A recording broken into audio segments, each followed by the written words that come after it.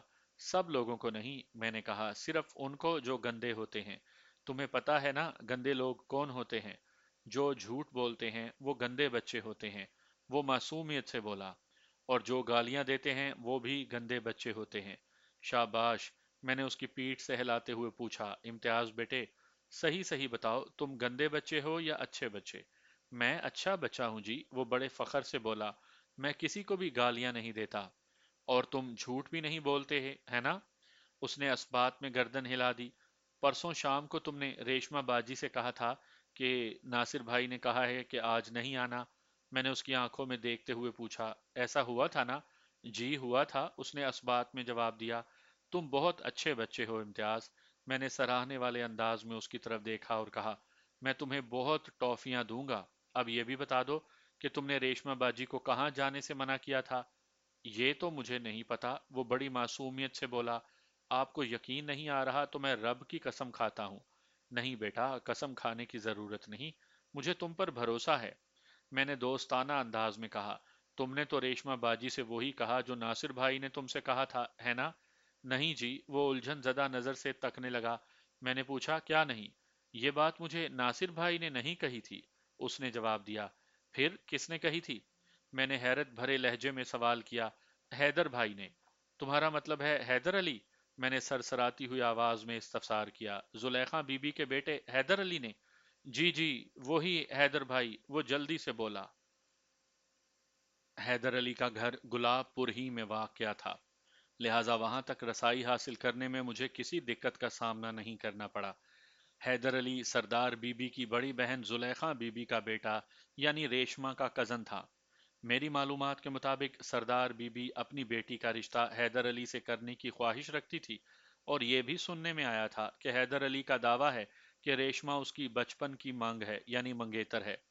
اس تناظر میں یہ سمجھنا کوئی راکٹ سائنس نہیں تھی کہ جب حیدر علی کو ریشما اور ناصر کے تعلقات کا پتہ چلا ہوگا تو اس نے اپنے رقیب کو راستے سے ہٹانے کی کوشش کی ہوگی۔ ان حالات میں نظر یہی آ رہا تھا کہ یہ کیس حل ہو چکا۔ حیدر علی میرے ہتھے چڑھے گا اور میں ڈرا دھمکا کر یا تھوڑی بہت تفتیش کرنے کے بعد اس کی زبان کھلوانے میں کامیاب ہو جاؤں گا، لیکن ایسا ہوا نہیں۔ جب میں زلیخا کے گھر پہنچا تو پتا چلا کہ حیدر علی وہاں موجود نہیں۔ زلیخا بی بی نے بتایا کہ تھوڑی دیر پہلے وہ گھر ہی میں تھا۔ میں نے اس سے سوال کیا، گھر میں تھا تو اب کہاں ہے؟ پتا نہیں جی، وہ پریشان ہو کر بولی، مجھے تو کچھ بتایا نہیں۔ ایک لمحے کو رک کر اس نے پوچھا، پر بات کیا ہے جی؟ آپ حیدر علی کو کیوں ڈھونڈ رہے ہیں؟ اس کی تشویش بجا تھی، پولیس کسی دروازے تک چلی آئے اور اس گھر کے کسی مکین کے بارے میں پوچھ گچھ کرے تو اہل خانہ کا فکر مند ہو جانا عین فطری بات ہے۔ میں زلیخا کو اندھیرے میں نہیں رکھنا چاہتا تھا، لہٰذا نہایت ہی ٹھہرے ہوئے لہجے میں کہا، تمہیں یہ تو پتا ہے نا، گلاب پور کا ایک گبرو نوجوان قتل ہو گیا ہے۔ بات ختم کر کے میں نے اس کی آنکھوں میں جھانکا۔ جی؟ وہ جلدی سے اس بات میں گردن ہلاتے ہوئے بولی، بشیر لوہار کے جوان جہان بیٹے ناصر کو کسی ظالم نے بڑی بے دردی سے قتل کر دیا ہے۔ کسی نے نہیں، کسی خاص بندے نے، میں نے اس کی آنکھوں میں بہت دور تک دیکھتے ہوئے کہا۔ خاص بندے نے؟ کون خاص بندہ؟ وہ بکھری ہوئی آواز میں بولی، جس کی تلاش مجھے تمہارے گھر تک لے آئی ہے۔ میں نے معنی خیز انداز میں کہا، تمہارا لاڈلا بیٹا حیدر علی۔ اوہ! وہ ایک سراسیمہ سانس خارج کرتے ہوئے بولی، میرا بیٹا قتل نہیں کر سکتا، آپ کو کوئی غلط فہمی ہوئی ہے۔ ہر ماں باپ کا یہی خیال ہوتا ہے کہ ان کا بیٹا بہت معصوم ہے۔ میں نے ایک ایک لفظ پر زور دیتے ہوئے کہا، وہ گھر سے سیدھا مسجد جاتا ہے اور مسجد سے گھر، لیکن جب پولیس کسی ایسے جلیبی کی طرح سیدھے بندے کو تفتیش کی چکی میں ڈالتی ہے تو پھر دودھ کا دودھ اور پانی کا پانی ایک دم الگ ہو جاتا ہے۔ میں پکے ثبوت کے ساتھ یہاں آیا ہوں۔ کون سا ثبوت؟ وہ کمزور سی آواز میں بولی۔ ثبوت حیدر کی زبان ہی سے تمہیں سناؤں گا، میں نے ذو معنی انداز میں کہا، ذرا وہ میرے ہاتھ تو لگ جائے۔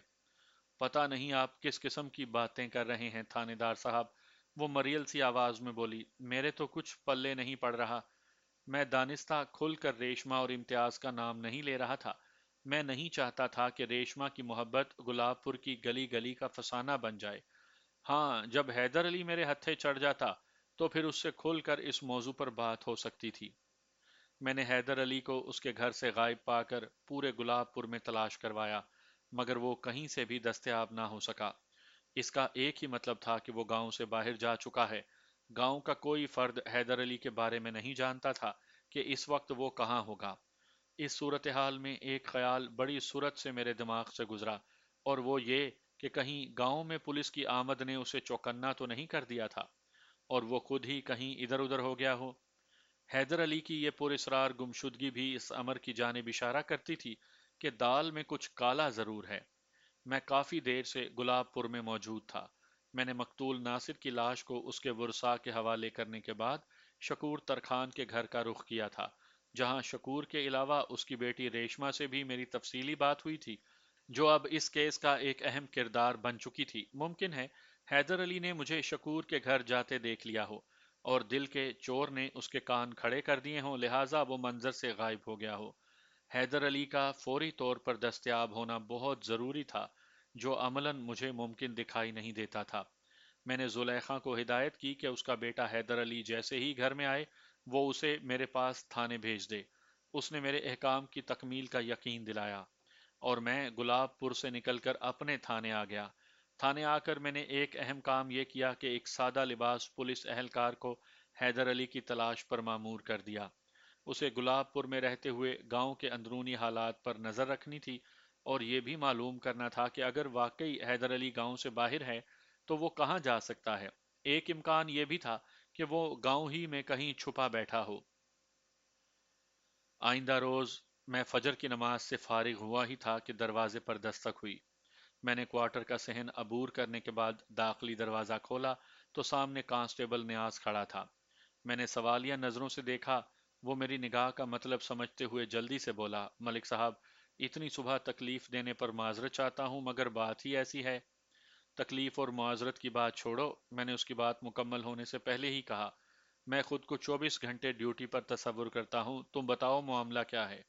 گلاب پور سے ایک اہم اطلاع آئی ہے، وہ سرسراتی آواز میں بولا۔ آپ نے جس کانسٹیبل کو سادہ لباس میں وہاں حیدر علی کی نگرانی پر مامور کر رکھا ہے، اس نے ایک بندے کے ذریعے یہ اطلاع دی ہے کہ حیدر علی رات کے آخری پہر واپس آیا تھا اور اس وقت اپنے گھر میں سو رہا ہے۔ یہ واقعی انکشاف انگیز اور اہم اطلاع تھی۔ میں نے کانسٹیبل نیاز کی آنکھوں میں دیکھتے ہوئے اسبات میں گردن ہلائی اور فیصلہ کن لہجے میں کہا، نیاز حوالدار بخش علی سے کہو کہ ابھی اور اسی وقت اطلاع کنندہ کے ساتھ گلاب پور روانہ ہو جائے اور پہلی فرصت میں حیدر علی کو گرفتار کر کے تھانے لے آئے۔ جی، جو حکم ملک صاحب، اس نے مؤدبانہ انداز میں گردن جھکا کر کہا اور تھانے کے اندرونی حصے کی جانب قدم بڑھا دیے۔ میں نے کوارٹر کا داخلی دروازہ بند کیا اور حیدر علی کے بارے میں سوچتے ہوئے ناشتے میں مصروف ہو گیا۔ ابھی تک حالات و واقعات کی جو کڑیاں میرے ہاتھ لگی تھیں، ان سے بننے والی زنجیر حیدر علی کو مجرم کی شکل میں پیش کرتی تھی۔ وہ ریشما کو اپنی مانگ یعنی منگیتر گردانتا تھا امتیاز والے واقعے سے یہ بات بھی ظاہر ہوتی تھی کہ حیدر علی کو ریشمہ اور مقتول ناصر کے تعلقات کا علم تھا، لہٰذا اس امر کے امکانات کو نظر انداز نہیں کیا جا سکتا تھا کہ حیدر علی نے اپنی راہ کا کانٹا ہٹانے کی کوشش کی ہوگی۔ ناشتے کے بعد جب میں تیار ہو کر تھانے پہنچا تو سورج کافی اوپر تک اٹھ چکا تھا۔ آج گزشتہ چند روز کی بنسبت گرمی کی شدت میں کچھ کمی محسوس ہو رہی تھی، مگر اسے سہانا موسم نہیں کہا جا سکتا تھا۔ گرمی کم ہو یا زیادہ، اس کا اپنا تکلیف دہ مزاج ہوتا ہے۔ کچھ ہی دیر کے بعد حوالدار بخش علی مطلوبہ شخص حیدر علی کو گرفتار کر کے تھانے لے آیا۔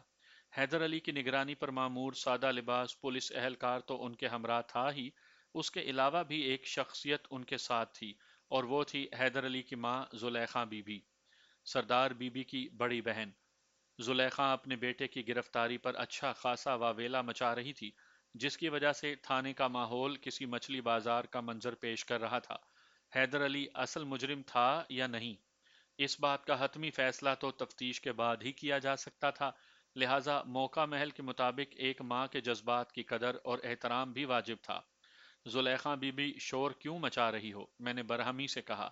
ہائے، وہ عجیب سے دکھی لہجے میں بولی، آپ میرے جوان جہان بیٹے کو گرفتار کر کے لائے ہیں اور میں فریاد بھی نہ کروں؟ میں نے تمہارے بیٹے کو پوچھ گچھ کے لیے تھانے بلوایا ہے، پھانسی لگانے کے لیے نہیں۔ میں نے ڈانٹنے والے انداز میں اسے سمجھانے کی کوشش کی۔ تمہیں پریشان ہونے کی ضرورت نہیں، میں نے نرم لہجے میں کہا۔ میرا حیدر قاتل نہیں ہو سکتا، وہ اضطراری لہجے میں بولی۔ آپ خواہ اس بیچارے پر شک کر رہے ہیں۔ میں کچھ بھی خواہ نہیں کرتا، میں نے ایک ایک لفظ پر زور دیا۔ اگر تمہارا بیٹا بے قصور ہے تو میں اس بات کی تمہیں گارنٹی دیتا ہوں کہ اس کا بال بھی بیکا نہیں ہوگا۔ میں حیدر علی کا دشمن نہیں، مگر میں اپنے فرض سے مجبور ہوں۔ قانون کے تقاضے پورے کرنے ضروری ہیں۔ مجھے اندازہ نہیں کہ میری بات کس حد تک اس کی سمجھ میں آئی تھی، تاہم میری تسلی نے کسی حد تک اسے مطمئن کر دیا۔ وہ بھرائی ہوئی آواز میں بولی، اللہ کرے گا میرا بیٹا بے گناہ ثابت ہوگا۔ میرا مشورہ ہے کہ تم واپس گلاب پور چلی جاؤ، میں نے معتدل انداز میں کہا۔ اگر حیدر علی بے قصور ہوا تو وہ آج کا سورج غروب ہونے سے پہلے صحیح سلامت اپنے گھر پر تمہاری نظروں کے سامنے ہوگا۔ اس کا تھانے سے جانے کو جی تو نہیں چاہ رہا تھا، تاہم میرے سمجھانے بجھانے پر وہ گھر جانے کے لیے راضی ہو گئی۔ میں نے حیدر علی کو اپنے کمرے میں طلب کر لیا، حوالدار بخش علی بھی اس کے ساتھ ہی تھا۔ حیدر علی میرے سامنے کھڑا ہو گیا تو میں کچھ لمحے کے لیے گہری نظروں سے اس کے چہرے کا جائزہ لیتا رہا، پھر چبھتے ہوئے لہجے میں پوچھا، حیدر، اس کمرے میں تمہاری زبان کھل جائے گی یا تمہیں ڈرائنگ روم کی سیر کروانا پڑے گی؟ اس کے چہرے پر ایک رنگ سا آ کر گزر گیا۔ میں نے واضح طور پر محسوس کیا کہ میرے سوال پر وہ اندر سے دہل کر رہ گیا تھا، تاہم خود کو مضبوط ظاہر کرنے کی اداکاری کرتے ہوئے بولا، جی، میں نے کیا کیا ہے؟ کیا کیا ہے؟ کیا کیا ہے کہ تخم، میں نے دھاڑ کر کہا۔ یہ بھی بتاؤں کہ تمہارے کالے کرتوت کیا کیا ہیں؟ وہ سراسیما نظر سے مجھے تکنے لگا۔ میں نے کہا، تم نے ناصر کو قتل کیا ہے؟ نہیں جی، وہ نفی میں گردن ہلاتے ہوئے فوراً بولا، میں نے کسی کو قتل نہیں کیا۔ پھر ناصر کا قاتل کون ہے؟ میں نے اس کی آنکھوں میں جھانکتے ہوئے سوال کیا۔ مجھے کچھ پتا نہیں تھانے دار صاحب۔ تمہیں یہ تو پتا ہے نا کہ ریشمہ تمہاری بچپن کی مانگ ہے؟ میں نے ٹٹولنے والے انداز میں پوچھا۔ جی، جی ہاں، وہ اسبات میں گردن ہلانے لگا۔ اور یہ بھی تمہارے علم میں تھا کہ مقتول ناصر صاحب اور تمہاری مانگ ریشمہ میں پچھلے کچھ عرصے سے عشق پیچا چل رہا تھا، ہے نا؟ یہ آپ کیا کہہ رہے ہیں تھانے دار صاحب؟ وہ مصنوعی حیرت کا اظہار کرتے ہوئے بولا۔ میں وہی کہہ رہا ہوں جو تم اچھی طرح سمجھ چکے ہو۔ میں نے گھور کر اسے دیکھا۔ سیدھی طرح حقیقت کا اعتراف کرتے ہو یا میں کوئی دوسرا طریقہ اختیار کروں؟ میں بالکل سچ کہہ رہا ہوں جناب، وہ نگاہ چراتے ہوئے بولا۔ میں نے ناصر کو قتل نہیں کیا، ناصر کے قتل والی بات پہلے ہو چکی، میں نے درست لہجے میں کہا۔ ابھی میرے اس سوال کا جواب دو کہ تمہیں ریشمہ اور ناصر کے باہمی تعلقات کا علم تھا یا نہیں؟ ہاں یا نہ؟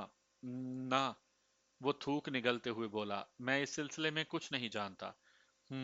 میں نے تیز نظروں سے گھورتے ہوئے اس سے سوال کیا، تم تو امتیاز کو بھی نہیں جانتے ہوگے؟ کون امتیاز؟ وہ بکھری ہوئی آواز میں بولا، مقبول چاچا کا بیٹا امتیاز۔ میں نے دانت پیستے ہوئے کہا، جس کی عمر 8 سال ہوگی اور جو ریشما کے بھائی شاہد کا دوست اور ان کا پڑوسی بھی ہے۔ کچھ یاد آیا یا تمہارے سر میں چترول کرنی پڑے گی؟ اچھا، آپ اس بچے کی بات کر رہے ہیں؟ وہ بے نیازی سے بولا۔ ہاں، وہی بچہ جس کے ہاتھ تم نے ریشما کے لیے پیغام بھجوایا تھا۔ میں نے ایک ایک لفظ پر زور دیا کہ ناصر بھائی نے کہا ہے آج نہیں آنا۔ میں نے تو اس سے ایسی کوئی بات نہیں کہی تھی، وہ گڑبڑائے ہوئے انداز میں بولا۔ تمہارے اس کارنامے کے دو گواہ موجود ہیں، میں نے ٹھہرے ہوئے لہجے میں کہا۔ ایک امتیاز جس کے ہاتھ تم نے پیغام بھجوایا تھا، اور دوسری ریشما جس کے لیے تم نے یہ پیغام بھجوایا تھا۔ اب بتاؤ کیا کہتے ہو؟ وہ میری اس چڑھائی کے نتیجے میں بری طرح بوکھلا گیا اور اپنی جان بچانے کے لیے آئیں بائیں شائیں کرنے لگا۔ حوالدار نے مجھ سے مخاطب ہوتے ہوئے کہا، ملک صاحب، یہ کتے کا تخم آپ کی بات نہیں سمجھ رہا۔ آپ 1 گھنٹے کے لیے اسے میرے حوالے کر دیں، پھر دیکھیں کس طرح یہ فر فر بولے گا۔ اور میں نے حیدر علی کو حوالدار بخش کے حوالے کر دیا۔ کسی بھی مجرم کی بحث اس وقت تک ہوتی ہے جب تک وہ پولیس کے ہتھے نہیں چڑھ جاتا۔ ایک مرتبہ قانون کی گرفت میں آ جائے تو پھر پولیس کے پاس اس کی زبان کھلوانے کے 101 طریقے ہوتے ہیں۔ تھوڑی ہی دیر کے بعد ڈرائنگ روم یعنی کمرہ تفتیش کی جانب سے حیدر علی کے بل بلانے کی آوازیں آنے لگیں۔ پھر دیکھتے ہی دیکھتے یہ آوازیں کربناک صداؤں میں بدل گئیں۔ 1 گھنٹے سے بھی پہلے حوالدار نے میرے کمرے میں آ کر خوشخبری سنائی، ملک صاحب مبارک ہو، حیدر علی نے اقبال جرم کر لیا ہے، آپ اس کا بیان لے لیں۔ مطلب یہ کہ اس نے ناصر کو قتل کرنے کا اقرار کر لیا ہے؟ میں نے سوالیہ نظر سے بخش علی کی جانب دیکھا۔ جی نہیں، وہ نفی میں گردن ہلا کر رہ گیا۔ میں نے حیرت بھرے لہجے میں پوچھا، پھر؟ حوالدار رازدارانہ انداز میں مجھے ان انکشاف سے آگاہ کرنے لگا جو اس کی کاری محنت کے نتیجے میں حیدر علی کی زبان سے ہوئے تھے۔ حیدر علی قتل میں بالواسطہ ملوث نہیں تھا، یہ کام اس نے بلا واسطہ کیا تھا۔ ننھے امتیاز کے توسط سے ریشما تک یہ پیغام اس نے بھجوایا تھا کہ ناصر بھائی نے کہا ہے آج نہیں آنا۔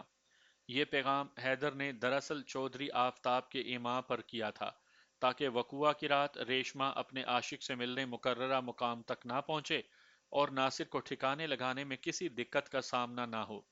چودھری آفتاب کا تعلق نزدیکی گاؤں نذیر آباد سے تھا۔ وہ نذیر آباد کے چودھری فرید احمد کا بیٹا تھا اور کبڈی کا کھلاڑی تھا۔ حالیہ کبڈی ٹورنامنٹ کا فائنل، جیسا کہ اس کہانی کے ابتدا میں بتایا جا چکا ہے، گلاب پور اور نذیر آباد کی ٹیموں کے درمیان کھیلا گیا تھا اور اس مقابلے میں نذیر آباد کو شکست فاش کا سامنا کرنا پڑا تھا۔ فتح اور کپ گلاب پور کے حصے میں آئے تھے۔ اس مقابلے میں ایک کبڈی مقتول ناصر اور چودھری آفتاب کے بیچ بھی پڑی تھی، جس میں ناصر نے چودھری آفتاب کو اس بری طرح رگیدا تھا کہ اس کی ناک اور باچھوں سے خون جاری ہو گیا تھا۔ ایک تو گاؤں کی شکست اور اس پر اپنی یہ درگت چودھری آفتاب کے جذبہ انتقام کو ہوا دینے کے لیے کافی تھی۔ میدان جنگ یعنی کبڈی والے کھیت میں تو وہ ناصر کا کچھ بھی نہیں بگاڑ سکا تھا، مگر اس نے کبڈی کے اس فاتح کو صفائے ہستی سے مٹانے کا فیصلہ کر لیا۔ چودھری آفتاب کو اس حقیقت کا علم تھا کہ حیدر علی ریشما کو اپنے بچپن کی مانگ کہتا ہے۔ کسی طرح چودھری آفتاب نے یہ پتہ بھی چلا لیا کہ ان دنوں ناصر اور ریشما کے بیچ عشق و محبت کے معاملات عروج پر ہیں، لہٰذا اس نے ایک تیر سے دو شکار کرنے کا خطرناک منصوبہ بنا لیا۔ حیدر علی کو ریشما اور ناصر کے تعلقات کا شک تو تھا، لیکن جب چودھری آفتاب نے اس کی اس جانب خصوصی توجہ دلائی تو وہ آپے سے باہر ہو گیا۔ چودھری نے اسے سمجھایا کہ جذبات میں آنے کے بجائے اگر طریقے سلیقے سے کام کیا جائے تو سانپ بھی مر جاتا ہے اور لاٹھی بھی سلامت رہتی ہے۔ حیدر علی نے چودھری آفتاب کا ساتھ دینے کا فیصلہ کر لیا۔ اس کے بعد جو کچھ ہوا وہ آپ کے سامنے ہے۔ حیدر علی نے اپنے ہاتھوں سے ناصر کو قتل نہیں کیا تھا، تاہم وہ اس سازش کا حصہ رہا تھا، بلکہ جب چودھری کے بھیجے ہوئے دو بندے تیز دھار خنجروں کی مدد سے ناصر کو بے دردی سے موت کے گھاٹ اتار رہے تھے تو حیدر علی تھوڑے فاصلے پر اندھیرے میں کھڑا یہ خونی تماشا دیکھ رہا تھا۔ حیدر علی کے اقبال جرم اور گواہی پر میں نے اسی روز خود نذیر آباد جا کر چودھری آفتاب کو ناصر کے قتل کے سلسلے میں گرفتار کر لیا۔ آفتاب نذیر آباد کے چودھری فرید احمد کا بیٹا تھا، لہٰذا اس گرفتاری کے سلسلے میں مجھ پر اچھا خاصا دباؤ بھی تھا، تاہم میں نے چودھری فرید کے اثر و رسوخ کی ذرا پرواہ نہ کی۔ اور چودھری آفتاب اور اس کی نشاندہی پر ان دو بندوں کو بھی حوالات کی سلاخوں کے پیچھے پہنچا دیا جو ناصر کے قتل میں ملوث تھے۔ اپنی ہر کوشش کو ناکامیاب ہوتا دیکھ کر چودھری فرید نے دھمکی آمیز لہجے میں مجھ سے کہا تھا، ملک صاحب، آپ کو میری طاقت کا اندازہ نہیں، میں اپنے بیٹے کو عدالت سے چھڑوا لوں گا۔ چودھری صاحب، میں صرف خدا کی طاقت اور قانون کی بالادستی پر یقین رکھتا ہوں۔ میں نے چودھری کی آنکھوں میں دیکھتے ہوئے پورے اعتماد لہجے میں کہا، آپ نے جتنا زور لگانا ہے لگا لیں، انشاءاللہ آپ کا ہونہار لخت جگر عدالت سے سیدھا جیل جائے گا۔ میں نے حیدر علی، چودھری آفتاب اور ناصر کے دونوں قاتلوں کے خلاف حتی الامکان سخت پرچہ کاٹ کر انہیں عدالت کے حوالے کر دیا۔ دونوں قاتل چونکہ اپنے جرم کا اقرار کر چکے تھے، لہٰذا ان کی باقی ماندہ زندگی تو جیل کی بلند و بالا پتھریلی دیواروں کے پیچھے گزرنا تھی۔ حیدر علی اور چودھری آفتاب کو بھی شریک جرم اور اس خطرناک سازش کا حصہ ہونے کے جرم میں اور کہیں نہیں بلکہ سیدھا جیل میں جانا تھا۔ جب میں ان چاروں مجرموں کو عدالت میں پیش کرنے لے جا رہا تھا تو میں نے دیکھا حیدر علی کی آنکھوں میں آنسو بھرے ہوئے تھے۔ یہ اشک ندامت تھے، لیکن اب اظہار ندامت کا وقت گزر چکا تھا۔ وقت گزر جانے کے بعد ہر قسم کا پچھتاوا اور پشیمانی بے معنی ہو کر رہ جاتے ہیں۔ ریشمہ کو ناصر نہ مل سکا اور حیدر علی کو ریشمہ حاصل نہ ہوئی۔